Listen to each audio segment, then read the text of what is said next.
Good morning class 11th। आज हम लोगों को अपना पहला अध्याय संविधान की ओर कैसे पढ़ना है। इस अध्याय में हम लोग संविधान के बारे में जानेंगे। यहाँ पर आपकी किताब में लिखा है। इस चैप्टर को पढ़ने के बाद हमें ये पता चलेगा, सबसे पहली चीज़ संविधान का अर्थ क्या है, संविधान किसे कहते हैं। दूसरी चीज़, संविधान समाज को क्या देता है, समाज में राज्य में संविधान की क्या भूमिका है। ये शब्द हम लोग सुनते आते हैं, लेकिन वास्तव में संविधान का क्या महत्व है, राज्य और समाज में उसकी क्या भूमिका है, ये हम इस अध्याय के अंतर्गत समझेंगे। तीसरी चीज़, समाज किस प्रकार संविधान समाज में शक्ति का बंटवारा कैसे करता है, क्या प्रक्रिया है उसकी, और पर्टिकुलरली भारत का संविधान किस प्रकार बना, किन लोगों ने उन्हें बनाया, भारत के संविधान की वैधता क्या है, कैसे कितने समय में वो बनकर तैयार हुआ, संविधान सभा का गठन किस प्रकार हुआ, ये सब हम इस चैप्टर में जानेंगे। सबसे पहली चीज़ जो हमें पढ़ना है वो है संविधान की भूमिका। पेज नंबर 2 पे ही आप देखेंगे किताब में, हमें संविधान की क्या आवश्यकता है, संविधान एक समाज एक राज्य में क्या भूमिका निभाता है। तो सबसे पहली चीज़ है जो यहाँ पर लिखा है, संविधान तालमेल बनाता है और एक भरोसा दिलाता है। इसको हम इस प्रकार समझ सकते हैं, जैसा यहाँ लिखा है, कोई भी जो मानव समाज है, आप सभी जानते हैं, अपने परिवार में ही देखते हैं, हर मनुष्य की इच्छाएं और विचार अलग अलग होते हैं, उसकी निष्ठा अलग होती है। जब एक परिवार में ही भिन्नता होती है तो समाज के स्तर पर, समुदाय के स्तर पर वो भिन्नताएं और ज़्यादा बढ़ जाती हैं। जैसे यहाँ लिखा है कि कुछ की धार्मिक निष्ठाएं अलग हैं, कुछ जो है भाषा अलग है, योग्यताएं अलग हैं, शौक़ अलग हैं, कुछ गरीब हैं, कुछ अमीर हैं, कुछ बूढ़े हैं, कुछ जवान हैं। कहने का मतलब कि अपनी परिस्थिति के अनुसार मनुष्य की सोच, उसकी इच्छा भी भिन्न होती है, और ऐसे भिन्न समुदाय, भिन्न इच्छाओं वाले, भिन्न विचारों वाले व्यक्तियों को एक समुदाय में साथ रहने के लिए आवश्यकता पड़ती है। साथ रहना आवश्यक है, अकेले मनुष्य नहीं रह सकता, उसे अपनी ज़रूरतें पूरी करने के लिए समुदाय के दूसरे सदस्यों का सहयोग भी चाहिए। तो यहाँ पर दो चीज़ें हैं, एक भिन्नता भी है और दूसरी चीज़ आश्रय भी है। हम लोग समाज के अन्य समूहों से, उनसे विचारों में, इच्छाओं में भिन्न हैं, लेकिन अपनी आवश्यकताओं के कारण एक दूसरे पर आश्रित हैं, उनके सहयोग पर आश्रित हैं।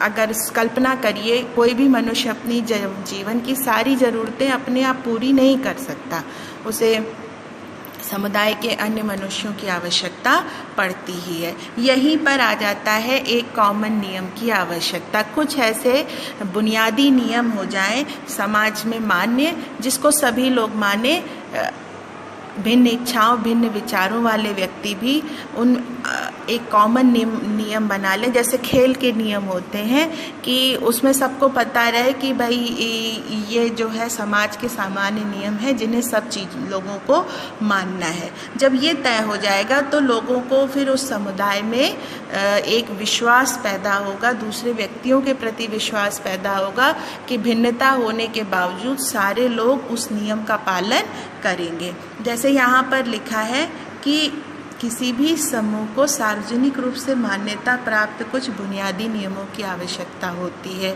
जिससे सभी सदस्य में एक समन्वय बना रहे। ये नियम केवल पता ही नहीं होने चाहिए, उन्हें लागू भी होना चाहिए। नियमों से क्या होता है, इन रूल्स से नागरिकों को ये विश्वास होता है कि दूसरे नागरिक भी इन नियमों का पालन करेंगे, और इसलिए हर नागरिक जब इन नियमों का पालन करता है तो समाज में एक व्यवस्था और समन्वय बन जाता है।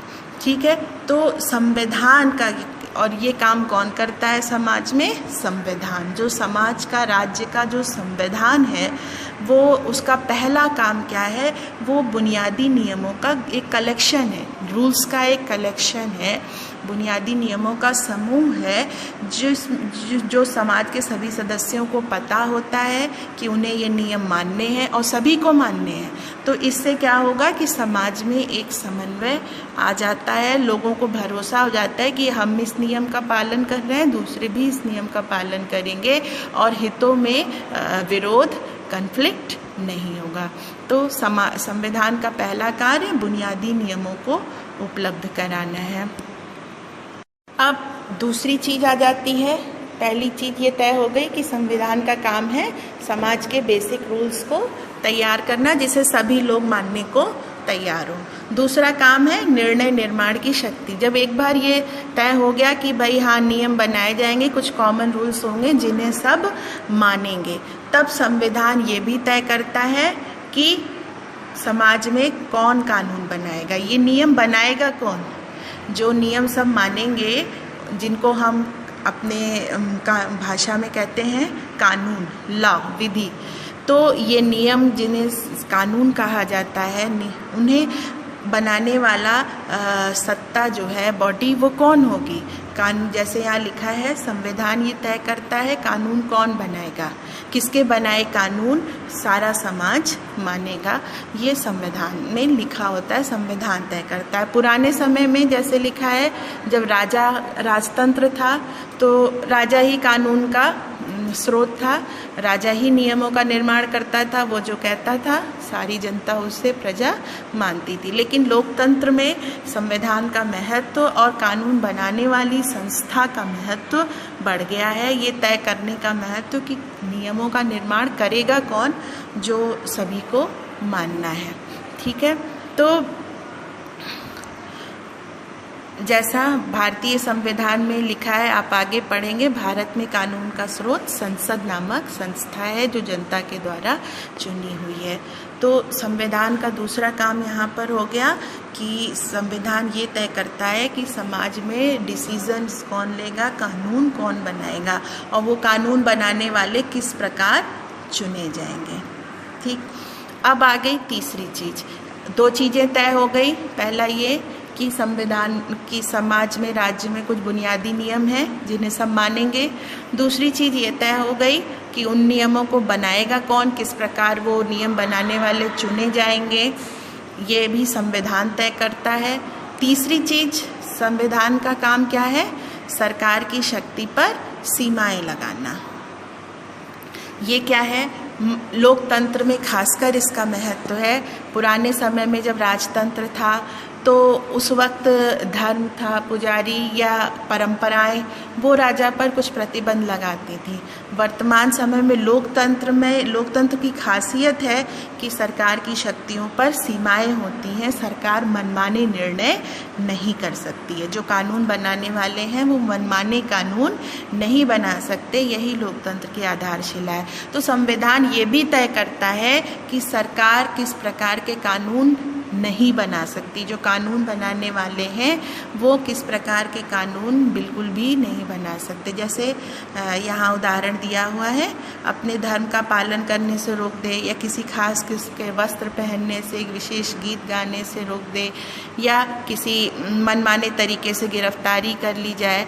ये सब ऐसे कानून कोई भी सरकार नहीं बना सकती, भले वो लोकतांत्रिक ढंग से चुनी गई है। इन्हीं प्रतिबंधों को हम मौलिक अधिकार के, फंडामेंटल राइट के रूप में जानते हैं। मौलिक अधिकारों के रूप में संविधान सरकार पे जो नियम निर्माता हैं, कानून निर्माता हैं, उनकी शक्तियों पर एक सीमा बांध देती है कि आप कभी भी इस सीमाओं का उल्लंघन करके नागरिकों के मौलिक अधिकारों को मनमाने ढंग से ख़त्म नहीं कर सकते। तो ये संविधान का तीसरा कार्य हो गया।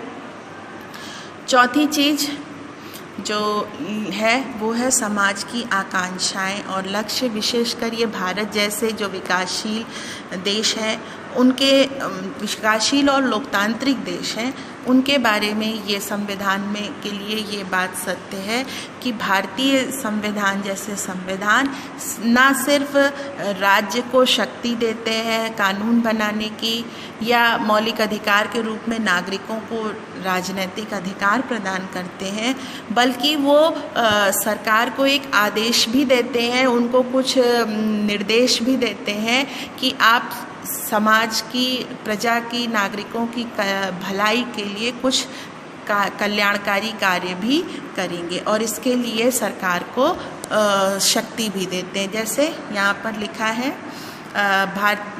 सरकार कुछ सकारात्मक कार्य कर सके। सकारात्मक मतलब यहाँ पर शॉर्ट में हम समझ लेंगे जनता के वेलफेयर के लिए, उसके कल्याण के लिए। सिर्फ सरकार प्रतिबंध ही न लगाने के लिए ना हो कि आप ये नहीं कर सकते, ये नहीं कर सकते। सरकार जनता की भलाई के लिए कुछ कार्य भी करे, जैसे मद्य निषेध या रोजगार उपलब्ध कराना या शिक्षा उपलब्ध कराना, स्थानीय सुशासन को विकसित करना, ये सब कार्य जो है ये भी सरकार कर सके, जिससे लोकतंत्र की जड़ें और गहरी हो और असमानता समाज से मिट सके। तो भारत में जिस जैसे नीति निर्देशक तत्व हैं या दक्षिण अफ्रीका में नस्लीय भेदभाव या भारत में जो छुआछूत जाति प्रथा का था प्रचलन, उसको ख़त्म करना, तो ये सब जो है ये इन सब को ख़त्म करके एक समता मूलक न्यायपूर्ण समाज बनाने के लिए संविधान सरकार को शक्ति देता है, निर्देश देता है कि सरकार ऐसे कानून बनाकर जनता के बीच असमानताओं को ख़त्म कर सके, ऐसी उचित परिस्थिति का निर्माण करें। तो इस प्रकार बच्चों ये 4 बुनियादी कार्य किसी भी संविधान के एक लोकतांत्रिक व्यवस्था में माने जाते हैं। फिर से उसको रिपीट करते हैं। पहला कार्य क्या था? पहला कार्य था संविधान बुनियादी नियमों का एक समूह उपलब्ध कराता है जिसे सारे नागरिक एक विश्वास के साथ मानते हैं। दूसरी चीज़, संविधान में ये तय कर दिया जाता है कि जिस देश का संविधान है उस देश में कानून कौन बनाएगा और कानून बनाने वाले किस प्रकार चुने जाएंगे। तीसरी चीज़, जिनको कानून बनाना है उनकी शक्तियों पर ये मौलिक अधिकार के रूप में प्रतिबंध, सीमाएं भी लगाता है कि जिससे कि सरकार या कानून बनाने वाले निरंकुश रूप से कानून ना बना सकें।